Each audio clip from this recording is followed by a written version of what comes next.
నాకు జీవితంలోనే ఆప్షన్స్ లేవు. అలాంటిది టిఫిన్స్‌లో గూడా ఆప్షనా?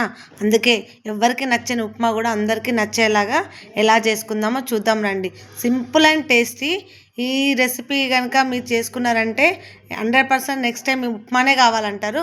చూడండి దీనికి కావాల్సింది ఒక ఆలు, ఒక క్యాప్సికమ్, ఒక ఆనియన్, ఒక పొటాటో, 3 పచ్చిమిర్చి, ఒక టమాటా అండ్ చిన్నగా తరిగిన కొత్తిమీర, ఒక 2 స్పూన్ల మినపప్పు నానేసుకోండి.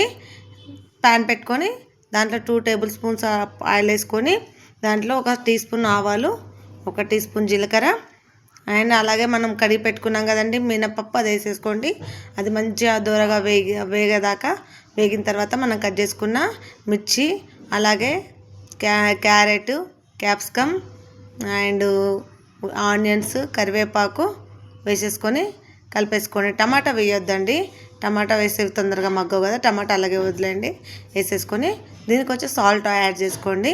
యాడ్ చేసుకొని క్యాప్ పెట్టేసి ఒక 3 మినిట్స్ అలా వదిలేసేసేయండి. మీ హై ఫ్లేమ్లో పెట్టద్దు, మీడియం ఫ్లేమ్లో. 3 మినిట్స్ తర్వాత చూస్తే ఇలా కుక్ అయిపోతాయి. ఇప్పుడు మనం మిగతా టమాటా వేసేసుకొని కలిపేసుకొని ఇంకొక 2 మినిట్స్ క్యాప్ పెట్టేసి వదిలేయండి.